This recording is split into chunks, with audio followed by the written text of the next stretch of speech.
ప్రతిబింబించే కారణాలు సాధారణంగా వాడతారు.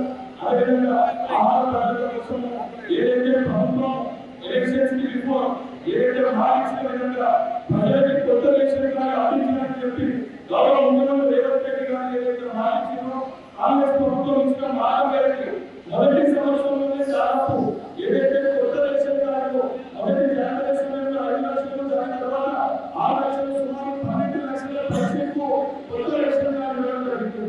అదే అమర్పేట నియోజకవర్గంలో కూడా 8,000 పైసలకు రేషన్ కార్డు అమలు చేసుకుంటే మొదటి వ్యక్తులు పూర్తి చేసుకొని 5,000 రేషన్ కార్డు అందులో 3,300 కొత్త రేషన్ కార్డు ఇంకా ఏదైతే 1000 చిల్లర ఏదైతే జోడికలించి నేమ్స్ జోడికలించి 5,000 రేషన్ కార్డు అప్రూవ్ చేసుకోవడం జరిగింది. ఏదైతే 3,000 రేషన్ కార్డు పెండింగ్ లో ఉన్నాయో తప్పనిసరిగా దానిపై ఎంక్వైరీ చేసి దానికి కూడా సంబంధించి ఆ రేషన్ కార్డు ఇస్తారు.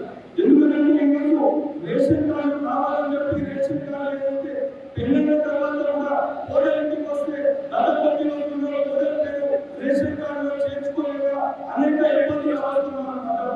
ఆ అన్నింటినీ కూడా ఈ ప్రభుత్వం గురించి తప్పనిసరిగా ఏదైతే మన కుటుంబ సభ్యులు లేదో రేషన్ కార్డులో పెంచుకునే విధంగా మరి కొత్త రేషన్ కార్డు ఇచ్చే విధంగా ఈ ప్రజా ప్రభుత్వం కృషి చేస్తుంది. తప్పనిసరిగా మిగతా హామీలు కూడా ఏదైతే ఇచ్చిన క్యారెక్టర్లో ఒక్కొక్క క్యారెక్టర్ని ప్రజా ప్రభుత్వం రావాలనుకుంటుంది రేవంత్ రెడ్డి గారు అమలు చేసుకుంటూ వస్తున్నాం.